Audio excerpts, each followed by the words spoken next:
자연계의 모든 것을 보면 나름대로의 그 위험 가운데 살아가는 특징들이 다 있습니다.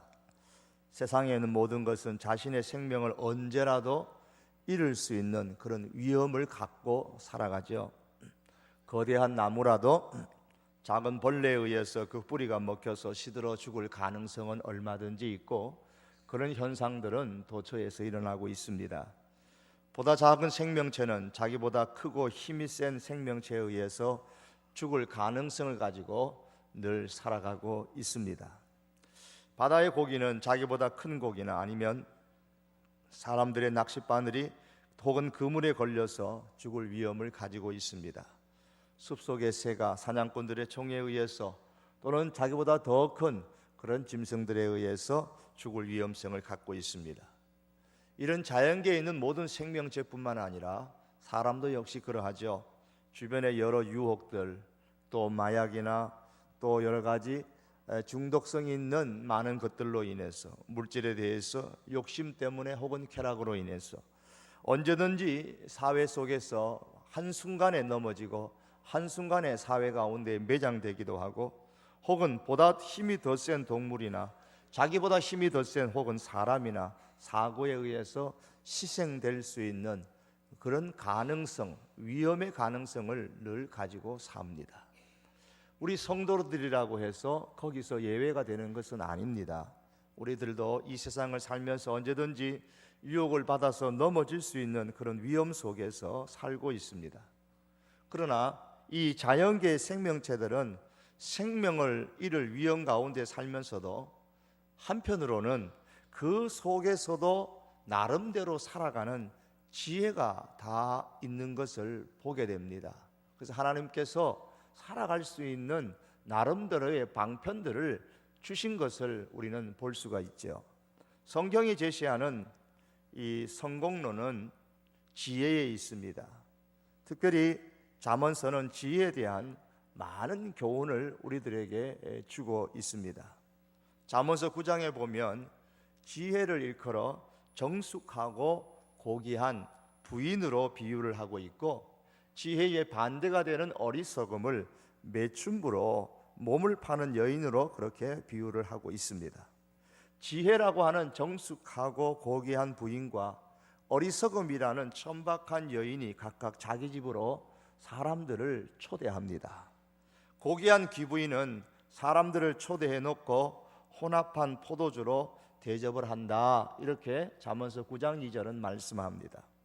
유대인들은 희석되지 않은 포도주는 맛이 없다고 생각하고, 6월절 포도주라도 우리와는 달리 포도주 한 방울이면은 물 3세 비율로 섞어서 그렇게 사용을 했습니다.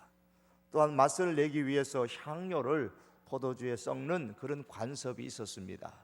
그래서 이것을 혼합한 포도주라 그렇게 부르고, 이러한 포도주가 유대 사회에서 가장 제공할 수 있는 귀하고 가치 있는 손님 접대용 최상의 음식이라 그들은 그렇게 여겼습니다. 따라서 고상한 귀부인인 지혜의 초대에 응하는 사람은 최상의 대우를 받고 최고의 유익을 얻게 됩니다. 반면에 천박한 여인도 사람을 집으로 초대하는데 잠언서 9장 17절에 보면 물과 떡을 훔쳐와서 내어놓습니다. 그 여인의 생각에 왜 그렇게 하느냐? 도둑질한 물이 더 달고 도둑질하는 떡이 더 맛이 있다고 생각하기 때문입니다. 결국 매춘부로 비유되는 이 어리석음의 초대를 받은 사람은 도둑질한 음식을 가지고 와서 그 음식을 먹게 되니까 자신도 죄악에 함께 동참하는 결과를 가져와서 결국에는 해를 당하게 된다, 그렇게 말씀합니다. 작물 모르고 구입했다 할지라도 그 작물을 모르고 구입한 그 사람 역시 결국에는 죄 없다 하지 않는 것처럼 도둑질한 물, 도둑질한 떡을 먹었다고 해서 결국은 죄 없다 하지 않는다, 그 말입니다. 시작은 그렇게 되지만은 그 결과는 또한 더 엄청납니다. 기부인으로 비유되는 지혜의 초대를 받고 거기에 응하는 사람은 결국은 생명과 명철을 얻게 되는 반면에, 매춘부로 비유되는 어리석음의 초대를 받고 그 집에 오는 사람의 결과는 죽음의 깊은 구덩이 속에 빠져들게 된다. 그렇게 잠언서는 말씀합니다. 사람은 이렇게 두 종류의 초대를 받고 있습니다. 우리는 지혜의 초대를 받거나 어리석음의 초대를 받고서 이 두 가지 상황에서 항상 고민하고 긴장하면서 살아갑니다. 우리가 지혜에 관해서 우리 아이들에게, 오늘 우리 유년부 아이들이 초등부 아이들입니까? 우리 초등부, 유초등부입니까? 우리 초등부입니까? 초등부 우리 자녀들입니까? 아이들이 이게 유초등부, 유치부 애들을 갖고 자녀들을 갖고 계시는 분들 한 중학생 정도까지는 우리가 가정에서 예배를 드리면서 이 잠언서의 말씀을 늘 같이 한 장씩 읽으면 좋을 것 같아요. 잠언서가 31장으로 되어져 있는데 그 한 장 한 장도 그렇게 길지는 않습니다. 길어야 뭐 한 30 몇 절, 보통은 한 20대 20 몇 절 정도로 되어져 있습니다. 그래서 매일매일 한 장 읽으면 꼭 한 달치용 31장입니다. 30일입니다. 한 장씩 읽으면 되고, 읽는 것으로 그치지 말고, 왜 유년부 때 보면은 어릴 때 초등학교 들어가면 그 그림 일기라는 거 쓰잖아요. 그리고 그림 일기 밑에 글을 씁니다. 그날에 매일 일기를 쓰는 것처럼 한 장씩 읽고 거기에 대한 요점 정리를 자기 나름대로 금방 생각나는 거 몇 자 거기다 적고, 그 다음에 반드시 그림을 그리도록 하면 상상력이 풍부해져서 아이가 그 글을 갖다가 자기 나름대로의 그림을 이렇게 하나씩 그릴 수가 있습니다. 그래서 그림 일기와 같은 그런 일기를 매일 반복하는데, 한 달은 그렇게 잠언서 말씀을 매일 한 장씩 읽고 글을 쓰고 그림을 나름대로 그 일장 속을 읽었으면 일장에 있는 그 글 속에서 특별히 아이가 생각나는 그림을 한번 그려보라고. 그 다음에는 또 그 다음 달에는 요한복음, 신약에서는 요한복음 정도로 택해서 요한복음이 21장입니다만은 그러나 그 가운데 보면 40절 이상이 되는 장이 한 12장 정도 있습니다. 그러면은 한 30장 정도 되는데, 30장 가운데서 조금 줄일 수 있는 것이 40절, 41절, 42절 이렇게 된 것이 약 한 석 장 정도 돼요.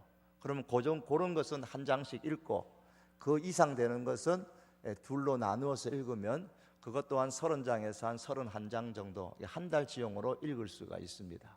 똑같은 방법으로 한 장씩 읽고 글을 쓰게 만들고 나름대로 또 자기가 생각나는 대로 이렇게 그림을 그리게 하면 어려서부터 이렇게 훈련을 계속해서 반복해서 한 달은 잠언서, 한 달은 요한복음, 또 그 다음 달에는 또 잠언서, 그 다음 달에는 또 요한복음, 이렇게 계속해서 성경을 읽고 글을 쓰게 하고 또 그림을 그리게 하면 그 아이가 하나님의 말씀 가운데서 자랄 뿐만 아니라 또한 지혜도 있고 또한 상상력도, 나중에 글을 쓰는 대학교 갈 때에 글 쓸 때도 아무 어려움 없이 잘 감당할 수 있으리라 생각합니다. 오늘 본문 성경은 지혜에 대해서 말씀을 하는데, 오늘 15절에 보면 그런즉 너희가 어떻게 행할 것을 자세히 주의하여 지혜 없는 자 같이 말고 오직 지혜 있는 자 같이 하여, 그렇게 말씀합니다. 어떻게 행할 것을 자세히 주의하여 그랬습니다. 자세히 주의하여. 주의하라는 말만 해도 될 것 같은데 자세히 주의하라, 그렇게 말씀합니다. 자세히 주의하라. 본문에서 말씀하는 이 지혜는 우선 자세한 일에 주의를 기울이는 것이 중요합니다. 이 정도면 되었다 그렇게 하지 말고, 이 정도면 되었다 그렇게 마음을 놓지 말아야 됩니다. 그러면서 덜렁대고 자세한 것, 세밀한 것을 우습게 여기면 우리는 성도로서 죄에 빠질 위험성, 죄에 죽을 위험성을 늘 갖게 됩니다. 생각지도 못한 악의 함정에 빠져들어갈 수가 있습니다.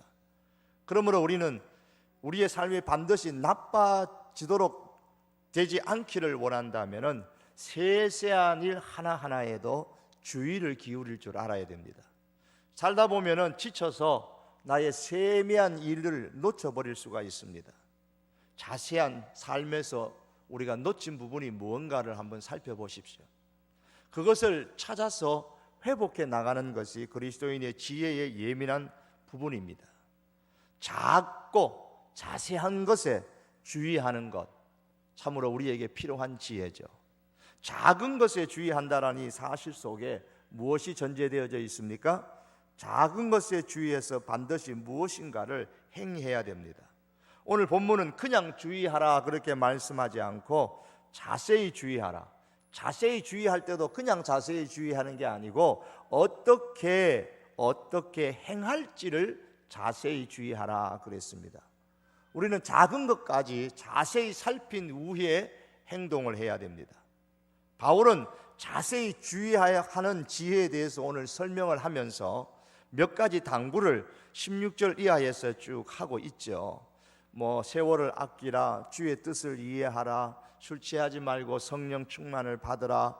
그리고 이렇게 해서 할 때에 신령한 하나님을 향한 찬양이 우러나온다. 20절에는 하나님께 감사를 해라. 21절에는 그리스도를 경외함으로 피차 복종하라. 이런 여러 구체적인 자세한 일에 대해서 지혜롭게 행하는 방법들을 하나하나 조목조목 이야기를 하고 있습니다.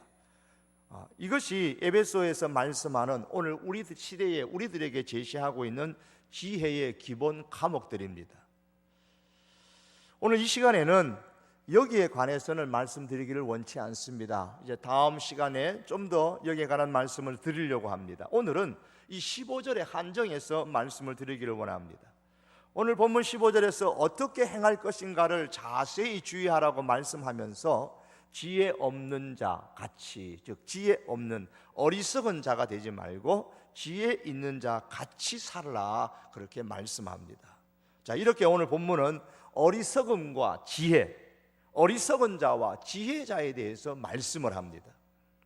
잠언서 1장에 가시면 사람들이 어리석음의 유혹을 받아서 어리석음의 초대를 쉽게 수락하고 응하는 이유에는 몇 가지 이유가 있다고 말씀합니다. 이것은 오늘날 우리들도 마찬가지입니다. 주의해야 될 겁니다. 자세하게 살펴야 됩니다. 먼저는 절대로 안전하다고 생각합니다. 잠언서 1장 11절과 12절에 보면 그들이 내게 말하기를 우리와 함께 가자. 우리가 가만히 엎드렸다가 사람의 피를 흘리자. 죄 없는 자를 까닭 없이 숨어 기다리다가 그들을 산채로 삼키면 무덤에 내려가는 자 같게 통으로 삼키자라는 말씀이 있습니다. 함께 가자. 사람이 나쁜 행동을 하더라도 혼자 하는 것보다는 둘이 셋이 함께 하면 더 안전하다고 생각하는 경향이 있습니다. 그래서 혼자 하기는 겁이 나는 그런 일들도 함께 하면 용기가 생기고 한번 해보자라는 그런 마음이 생긴다는 거죠. 그래서 함께 하자. 가만히 엎드렸다가 숨어 기다리다가 그렇게 말합니다. 이러한 말들이 깔고 있는 배경이 뭐냐면 안전하다는 말입니다. 함께 하자. 가만히 엎드렸다가 숨어 기다리다가 안전하다는 겁니다. 가만히 엎드려 있다가 순식간에 일을 해치우는데 위험할 것이 없다는 거예요. 그것도 혼자 하는 것도 아니고 같이 하는 것인데 숨어 기다리다가 일을 처리하기 때문에 절대로 들킬 이유가 없다는 겁니다. 그래서 유혹하는 사람은 상대방으로 하여금 절대 안전하다는 생각을 갖도록 해줍니다. 아, 안전하겠구나. 그럼 해볼만 하겠구나. 이렇게 생각하는 겁니다. 또한 많은 것을 쉽게 얻어 성공할 수 있을 것이라고 유혹합니다. 먼저는 안전할 것이라고 유혹하죠. 절대로 안전하다. 두 번째로는 그렇게 절대로 안전한 일을 하는데 많은 것을 쉽게 얻어서 빨리 성공할 수 있다고 유혹합니다. 안전한데 빨리 성공할 수 있다. 할만하잖아요. 그래서 유혹을 받는 겁니다. 그래서 잠언서 1장 13절에 보면 우리가 온과 보화를 얻으며 빼앗은 것으로 우리 집에 채운다. 온갖 보화를 얻고 우리 집에 그 보화로 가득 채운단 말입니다. 통장에 가득 채워두고 집에다가 구석구석에다가 창고에다가 집어넣어주고 금고에다가 넣어준단 말입니다. 유혹하는 사람이 다가와서 미끼를 던지는 겁니다. 당신이 이번에 나와 함께 일하면 절대로 안전하고 안전한 만큼 많은 돈을 당장에 쉽게 벌 수 있다고. 이렇게 하면 너도 당장에 큰 집을 살 수 있고 큰 방 부자가 되고 뭐 떵떵거리면서 뭐 가고 싶은데 여행도 마음대로 다니고, 그러니까 한번 해보자, 한탕 하자는 겁니다. 유혹입니다. 아르헨티나에서 이민 생활을 하는 한국인을 배경으로 하는 영화가 있었습니다. 그 영화에 보면은 이민자들의 자녀들이 그 사회에 적응을 하지 못해서 방황을 하는데, 하루는 한 청소년이 친구 2명에게 제안을 합니다. 이미 나서 아주 부자가 된 한국인의 자녀를 납치해가지고 그 아버지에게 돈을 달라고 하자, 이렇게 제안을 하니까 옆에 있던 한 젊은이가 말합니다. 그건 죄잖아. 그래, 죄 맞아. 하지만 가만 생각해봐라. 우리가 셋이서 하면 사람을 죽이는 것도 아니고 겁만 주고 한 번에 큰 돈을 벌 수 있다는, 이런, 언제 우리가 그렇게 큰 돈을 벌 수 있느냐? 한 번만 하면 우리가 큰 돈을 벌 수 있고, 우리가 부러워하는 멋있는 자동차도 굴리고 그냥 멋있게 한번 살 수 있다고. 그래서 고민을 하다가 그래, 해보자 하고 3명이 단합해서 그렇게 일을 저지르게 됩니다. 하지만 일은 그들이 처음에 생각한 것처럼 쉽게 진행이 되는 게 아니었어요. 결국은 내용의 결국은 납치자의 아버지를 죽이게 되고 납치한 아들도 죽이게 되고, 사람을 죽이는 게 아니라고 처음에 생각했는데 사람을 죽고, 또 친구들 가운데, 이를 도모했던 친구들 가운데 한 친구도 죽고, 쉽게 안전하게 단번에 많은 돈을 단번에 벌 수 있다는 그 유혹은 그 영화에서뿐만 아니라 우리 주변에서도 늘 오늘날도 산재해 있습니다. 시골 의사의 부자 경제학이라는 책에 나와서 저자가 이런 이야기를 합니다. 투자에서 대박을 내는 사람들이 다른 사람들에게 환상을 심어준다. 그러나 밭을 갈다가 고려청자를 발견하는 억세게 운이 좋은 사람은 어느 시대에나 존재하게 마련이다. 그런 이야기를 했습니다. 산에서 몇십 년, 몇백 년 된 산삼을 발견하는 사람은 어느 시대나 혹가다 있을 수가 있습니다. 땅값이 폭등하기도 하고 주식이 대박을 나기도 하지만 결과적으로 내가 내 일생 가운데서 그것을 맞이할 가능성은 지극히도 적은 겁니다. 다만 어쩌다가 보유한 주식이 10배나 오르거나 우연히 산 땅이 그린벨트가 해제되어서 대박이 터지는 경우도 있겠지만 그것은 그냥 일평생 있는 행운입니다. 투자해서 대박을 낸 사람이 뭐가 아쉬워가지고 당신도 주식에서 성공할 수 있습니다, 주식 투자에 성공하는 7가지 비결, 그러면서 강의도 하고 책을 냅니까? 부동산에서 쪽집게로 소문난 사람이 계속해서 부동산 투자해서 돈을 벌지 않고 왜 다른 사람들을 모아서 쪽집게 강연을 한다고 생각을 하십니까? 자기는 이제 충분히 돈을 많이 벌었으니까 대한민국 사람들이 다 자기처럼 투자해가지고 자기처럼 많은 돈을 벌기를 바라는 참 선량한 마음에서 그 일을 시작했겠습니까? 아닙니다. 그들이 더 이상 투자하지 않고 성공하는 7가지 비결, 부동산 쪽집게 하면서 강의하고 책을 내는 이유는 2가지입니다. 하나는 그렇게 책을 내고 강연을 하는 것이 또 다른 자신의 성공의 비결인 것을 알기 때문입니다. 다른 하나는 주식이든 부동산이든 투자해서 대박을 터뜨리는 것은 자기들의 어떤 노력의 결과가 아니고 행운의 결과임을 알기 때문입니다. 그런 행운을 기대하는 것보다는 자기의 경험을 팔고 자기의 강연을 하는 것이 훨씬 더 많은 돈을 벌 수 있다고 생각하는 것이죠.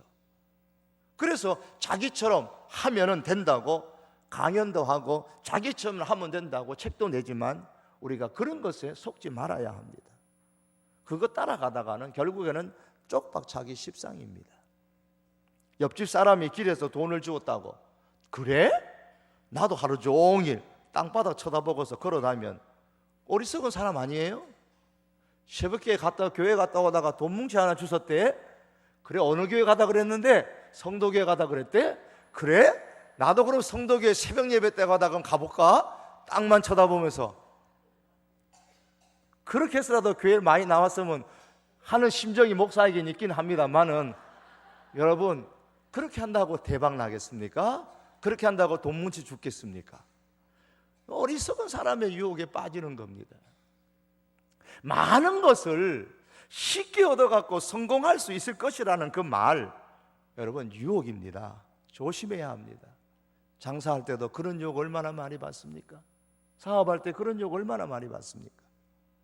잠언서 1장 12절 말씀 보면 유혹하는 사람이 어리석은 사람에게 이렇게 말합니다. 산채로 삼키고 통으로 삼키자. 단방에 대박 터뜨리자는 거 아닙니까? 한 방에 그냥 대박을 터뜨릴 것이라는 확신을 심어주는 겁니다. 결정탑니다.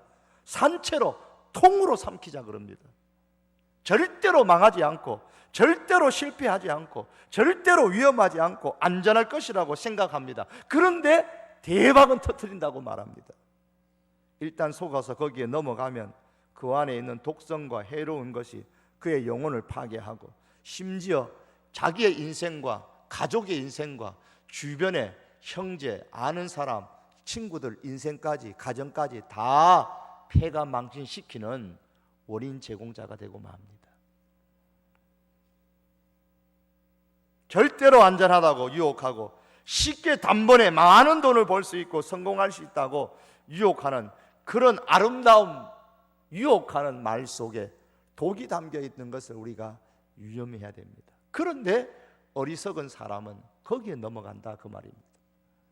이것이 바로 어리석음이라는 매춘부의 초대입니다. 그 초대에 응하는 사람은 그와 같이 어리석음에 빠지게 되고 인생을 망치게 됩니다. 어떻게 살 것인가를 깊이 생각해보고 지혜 있는 자 같이 살라고 했습니다. 어떤 사람이 지혜 있는 사람입니까? 지혜가 있으려면 먼저 지식이 있어야 됩니다. 지식이 없는 데서 지혜가 나오는 게 아닙니다. 지혜와 지식은 별개라고 생각하는 사람이 있는데 아닙니다. 지식에서 지혜가 나옵니다.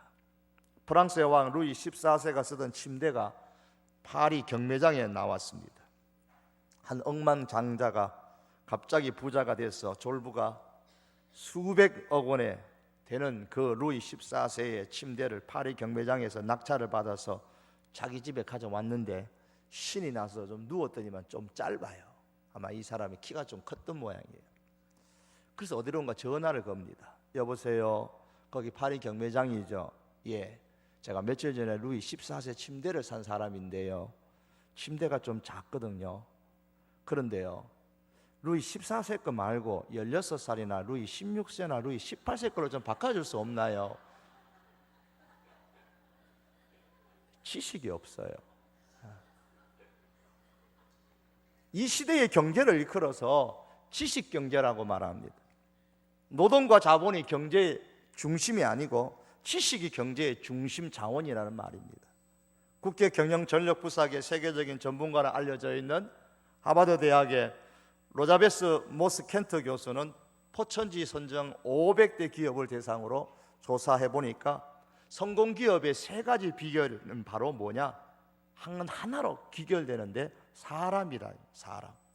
사람인데 그 사람의 몸이 아니고 그 사람의 머리다, 이렇게 결론을 짓고 강조를 했습니다. 그 말은 사람들의 머리에서 나오는 그 지식이야말로 성공의 비결이다, 그렇게 이야기를 했습니다. 오늘날 사람들은 이 지식은 세계 경제 전쟁에서 우리의 내일을 위해 싸워 이길 수 있는 유일한 무기라고까지 그렇게 말들을 합니다. 그런데 성경은 경제학자들이나 미래학자들이 말하기 전부터 이미 지식의 중요성을 간파하고서 이렇게 말합니다. 잠언서 말씀에 보면 8장 10절에서 너희가 정금보다 지식을 얻으라 그랬어요. 제가 잠언서를 우리 유치부, 중등부 아이들에까지 계속해서 한 달 걸러서 계속해서 읽도록 하라는 이유가 거기에 있습니다. 너희가 정금보다 지식을 얻으라. 지식은 정금보다 귀합니다. 정금과 지식 중에 하나를 선택할 기회가 주어졌을 때에, 다시 말해서 돈과 지식을 중에 하나를 선택할 기회가 주어졌을 때에 지식을 구하는 사람이 지혜로운 사람입니다. 그래서 옛날부터 지혜로운 부모는 자식에게 돈을 물려주려고 하는 것이 아니고 지식을 물려주려고 어떻게 하든지 공부를 시키려고 하지 않았습니까?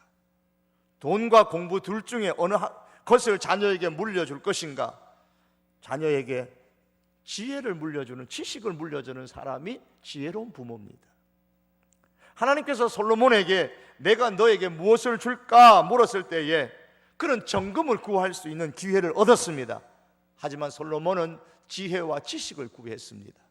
주는 이제 내게 지혜와 지식을 주사 이 백성 앞에서 출입하게 하옵소서 그랬습니다. 성경은 말씀합니다. 잠언서 24장 5절에 보면 지혜 있는 자는 강하고 지식 있는 자는 힘을 더하나니 그랬어요. 지식은 힘을 더해 주는 겁니다. 그 사람이 힘 있는 사람이 만들어 주는 것, 그건 지식입니다. 지식을 가진 자는 힘을 더하여 얻는 것과 같아요. 더 나아가서 성경은 잠언서 10장에서 더 심각하게 말하기를 지식이 없으므로 죽느니라 그랬습니다. 지식은 생명입니다. 지식이 없는 사람은 이 땅에서 살아남을 수가 없습니다. 사람들이 자본과 노동력을 경제의 중요 원칙으로 생각하기 훨씬 이전부터 성경은 이렇게 이미 지식의 중요성을 강조했습니다. 그러므로 지혜로운 사람은 지식을 구합니다. 지식을 중요하게 여길 줄 압니다. 잠언서 18장 15절에 보면 명철한 자의 마음은 지식을 얻고 지혜로운 자의 귀는 지식을 구하느니라 그랬습니다. 물론 성경이 말씀하고 있는 이 지식은 경제학자들이나 미래학자들이 말하는 지식과는 차이가 있습니다. 성경은 지식을 이렇게 정의를 합니다. 잠언서 처음 시작하면서 1장 7절에 정의를 내려놓았습니다. 여호와를 경외하는 것이 지식의 근본이거늘 미련한 자는 지혜와 훈계를 멸시하느니라. 지식의 근본은 여호와 하나님을 경외하는 것입니다. 여기서 근본이라는 말은 시작이라는 뜻이기도 하고 기초라는 뜻이기도 합니다. 하나님을 경외하는 것은 우리의 전 인생을 통해서 지식을 얻는 모든 과정의 시작입니다. 여기서부터 지식을 얻어야 됩니다. 이 말은 시작을 잘해야 되고 기초를 잘 닦아야 된다는 말입니다. 첫 단추를 잘못 끼면 다음에 모든 단추가 잘못됩니다. 그 옷은 다시 단추를 끼우기 전에는 입고 나갈 수가 없습니다. 여호와를 경외하는 것, 거기서부터 시작하지 않는 지식은 다시 시작해야 된다는 겁니다. 어떤 세상적인 지식도 중요하지만 다시 시작해야 됩니다. 첫 기초가 제대로 되어 있지 않으면 아무리 높은 건물을 쌓는다 할지라도 소용이 없습니다. 왜 공부를 많이 하고 남다르게 지식을, 세상적인 지식을 많이 습득했는데도 불구하고 넘어집니까? 기초가 든든하지 못해서 그렇습니다.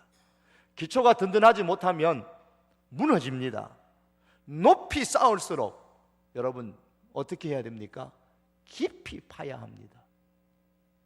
높은 것일수록 깊어야 안전합니다. 높이 쌓기를 원하면 깊이 파야 돼요. 그 깊이 파야 되는 그게 뭡니까? 기초예요. 하나님을 경외하는 것, 하나님을 잘 섬기는 것이 바로 지식의 시작이고 기초를 깊이 파는 것입니다.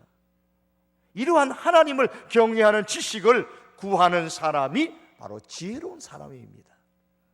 하나님을 경외하는 이 지식이 많아질수록 우리의 삶에서 하나님의 영역이 넓어지고 하나님을 경외하는 지식이 적을수록 우리의 삶에서 하나님의 영역이 좁아지게 됩니다. 여러분, 우리의 삶에서 하나님의 영역이 좁아질수록 우리에게는 어리석은 유혹의 영역이 그만큼 확대될 수 있다는 사실을 알아야 됩니다. 그런 사람일수록 안전하다는 유혹에, 죄의 유혹에 빠지고 대박을 터뜨린다는 말에 쉽게 넘어가는 겁니다. 어리석은 유혹의 영역이 그만큼 확대되어져 있고 넘어질 가능성은 훨씬 더 많은 겁니다. 지혜에 대한 관심이 적어질수록 사람에게는 어리석음의 위험이 더 심각해지는 것입니다. 그러므로 세상을 사는데 정말로 필요한 것 중에 가장 중요한 필수품은 하나님을 경외하는 지식을 넓혀 사용하는 이 지혜에 있습니다. 그래서 오늘 본문 성경은 어떻게 행동할 것인가, 어떻게 살 것인가를 깊이 주의하라고 말씀하면서 지혜 있는 자가 되라고 말씀합니다. 어떻게 해야 지혜로운 자가 될 수 있을까? 하나님을 경외하는 지식을 잘 활용하는 이 지혜로운 사람들을 무엇보다도 가까이 하고 그들의 조언을 먼저 구할 수 있어야 됩니다. 누가 내 주변에서 하나님을 잘 경외하는 사람인가? 누가 하나님을 경외하는 지식을 많이 갖고 있는 사람인가? 주변을 살펴보면서 그렇게 지혜로운 사람들을 조언을 여러분 많이 들어야 됩니다. 나이가 적을수면 적을수록 더 많이 들어야 됩니다. 인생의 경험을 가지고 전체를 보면서 지혜를 가르쳐 주시는 그런 분들을 우리가 만나야 됩니다. 중요한 문제가 있을 때에 그분들을 찾아가서 조언을 구하십시오. 우리 교회가 갖고 있는 큰 장점이 무엇입니까? 연로하신 믿음의 연륜이 깊고 정말 하나님을 경외하고 정말 몸된 우리 성도교회를 깊이 사랑하는 어르신들이 많다는 겁니다. 지혜를 구할 가능성이 훨씬 더 많다는 겁니다. 그분들의 조언을 구하십시오. 영적 스승들의 조언을 소중히 여기십시오. 하나님은 사람을 통해서 우리에게 말씀하실 때가 많이 있습니다. 지혜로운 자와 동행하면 지혜를 얻고 미련한 자와 사귀면 해를 받느니라 그랬어요. 그래서 우리 아이들도 있습니다마는 우리 어릴 때일수록 지혜로운 자와 동행해야 돼요. 악한 사람과 자꾸 사귀고 동행하면 그런 것을 아예 부러워하지도 말고 가까이 갈 생각도 하지 마세요. 미련한 자와 사귀면 해를 받는다 그랬어요. 지혜로운 사람들의 조언은 우리가 원하는 것보다는 하나님의 뜻을 가르쳐 줍니다. 우리의 유익보다는 우리가 가야 할 바른 방향을 제시해 줍니다. 반면에 미련한 사람은 자기의 자존심을 내세우고 자기의 생각이 항상 옳다고 주장합니다. 힘들수록 중요한 결정을 내릴수록 하나님을 경외하는 지식을 가진 그 지혜로운 사람을 가까이 두시고 그분들의 조언을 소중히 여기시기를 바랍니다. 그 사람이 바로 지혜롭게 살아가는 사람입니다. 또한 지혜를 얻을 수 있는 그보다 더 본질적인 방법은 하나님께 지혜를 달라고 기도하는 것입니다. 어리석은 사람은 자신이 오래 생각하고 스스로 결정하지만은 지혜로운 사람은 어떻게 행할 것인지에 대해서 하나님께 지혜를 달라고 기도할 줄 압니다. 하나님은 좋은 것을 우리들에게 주시는 분인데 잠언서 2장 6절에서 9절의 말씀에 보시면 두 가지를 주신다 그랬습니다. 그 중에 하나가 바로 지혜입니다. 그런데 하나님의 지혜는 저절로 우리에게 주어지는 것이 아니고 우리가 하나님께 기도함으로 얻게 된다 그랬습니다. 야고보서 1장 5절에 너희 중에 누구든지 지혜가 부족하거든 모든 사람에게 후히 주시고 부짓지 아니하시는 하나님께 구하라 그리하면 주시리라 그랬습니다. 문제를 어떻게 해결할까요? 하나님께서 그냥 해결해 주세요. 그게 아닙니다. 하나님께서 문제를 잘 해결할 수 있는 지혜를 우리에게 주신다는 말씀입니다. 그래서 지혜를 구하라 그랬습니다. 요한이 옥중에 있다가 바로의 초대를 받아서 궁궐에 갔을 때에 바로가 자기의 꿈을 해석할 수 있느냐고 물었습니다. 그때 요한이 바로 앞에서 이렇게 말했죠. 이는 내게 있는 것이 아닙니다. 하나님이 바로에게 당신에게 평안한 대답을 하실 것입니다. 얼마나 지혜롭습니까? 요셉이 하나님께 꿈을 해석할 수 있는 지혜를 달라는 기도인 거예요. 하나님, 내가 바로의 꿈을 해석해야 합니다. 바로의 꿈을 해석할 수 있는 지혜는 내게 있는 것이 아니고 하나님께 있습니다. 하나님께서 저에게 지혜를 주셔서 대답할게 해주십시오. 요셉이 바로 앞에서 짧게나마 기도하는 겁니다. 다니엘도 그의 인생 가운데 최대의 위기를 당했을 때에 하나님으로부터 지혜를 얻은 이후에 이런 고백을 했습니다. 다니엘이 말하여 가로되 영원무궁히 하나님의 이름을 찬송할 것은 지혜와 권능이 그에게 있음이로다. 지혜가 하나님 앞에 있습니다. 그 하나님께 찬송하고 그 하나님께 우리가 구해야 합니다. 지혜를 구하면 하나님께서 분명히 지혜를 주신다고 하셨습니다. 어떤 것이 지혜의 초대인지 어떤 것이 어리석음의 초대인지 분별이 가지 않을 때는 지혜의 근원이 되시는 하나님께 기도하여서 지혜를 구하시기를 바랍니다. 어떤 것이 지혜로운 선택인지 어떤 것이 어리석은 선택인지 분별할 수 없을 때에 하나님께 기도하여서 지혜를 구하십시오. 하나님께 구하라 그리하면 주시리라고 분명히 약속하셨습니다. 하나님께 지혜를 구하면 하나님 우리에게 말씀해 주십니다. 잠언서 1장 23절에 보라 내가 나의 신을 너희에게 부어주며 나의 말을 너희에게 보이리라 그랬습니다. 그런데 이런 사람들이 있습니다. 고의적으로 거부하는 사람들이 있어요. 하나님께서 우리에게 지혜의 영을 부어주시는데도 불구하고, 지혜의 말을 주심에도 불구하고 고의적으로 거부하는 사람들이 있다. 잠언서 1장 24절은 말합니다. 내가 부를지라도 너희가 듣기 싫어하고. 싫어한다는 말은 정면으로 거절한다는 말입니다. 하나님의 말씀이 들려질 때에 고의적으로 정면으로 거부하면서 하나님의 말씀을 따르지 아니합니다. 왜요? 단번에 대박을 터뜨리는 일이 아니라고, 그렇게 하면 힘든 일이라고 생각하기 때문이겠죠. 또한 하나님의 말씀에 무감각한 사람들이 있습니다. 내가 손을 펼지라도 돌아보는 자가 없었고, 깨달음이 없고 방심한다는 말입니다. 깨닫지 못하는 이유가 세 가지인데, 방탕함과 술 취함과 생활의 염려로 마음이 둔하여진다 그랬습니다. 마음이 둔해지면 못 깨닫는 겁니다. 왜 마음이 둔해지느냐? 방탕하고 술 취하고 생활의 염려로 마음이 둔해지고, 이 마음이 둔해지면 하나님 우리를 향해서 팔을 벌려주어도 무감각하고 깨닫지를 못합니다. 나의 모든 교훈을 멸시하며 나의 책망을 받지 아니하였은즉, 멸시한다는 말은 제멋대로 가도록 내버려 둔다는 겁니다. 하나님께서 우리에게 지혜의 말씀을 주심에도 불구하고 무관심한 사람은 그 지혜의 말씀이 자기와는 별 상관이 없고 중요하지 않는 것처럼 생각하고 살아갑니다. 이런 사람들은 하나님께서 지혜를 주셨음에도 불구하고 지혜를 누리지 못하는 사람이 되고 맙니다. 최근에 샌프란시스코 공항에서 아시아나 비행기 사고가 있었지 않습니까? 아직 사고 원인이 정확하게 밝혀지지 않았지만은 공항의 간제 시스템인 자동 착륙 유도 장치 글라이드 슬룸, 이것이 고장나 있었던 상태라고 얘기를 했습니다. 물론 관계자들은 사전에 이미 고장났다는 것을 연락했다고 합니다. 그러나 이 공항 자동 착륙 유도 장치는 공항에 접근하는 항공기에 전파를 발사해서 활주로 진입 각도와 고도를 확인하게 해주는 안정장치입니다. 비행기가 착륙을 시도할 때 이 자동 착륙 유도 장치가 고장나거나 혹은 항공기 조종사가 정상적인 자동 착륙 유도 장치를 무시하게 되면 착륙해야 할 지점에 착륙하지 못하고 대형 참사로 이어지게 됩니다. 지혜는 사람이 살아가는 방향을 알려주는 이 자동 착륙 유도 장치와 같은 역할을 합니다. 지혜라는 이 자동 착륙 유도 장치가 작동하지 않으면 방향 감각을 잃어버리게 되고 결국에는 장애물에 충돌하고 그의 삶은 추락한 항공기처럼 그렇게 떨어지고 맙니다. 그러므로 여러분, 어떻게 살 것인가를 고민하면 무엇보다도 하나님께 지혜를 구하는 사람이 되시기를 바랍니다. 말씀을 맺기를 원합니다. 지혜 있는 자의 삶이라는 것은 결론이 이것입니다. 하나님을 경외하는 지식을 삶의 기본으로, 삶의 기초로 삼고 살아가는 삶입니다.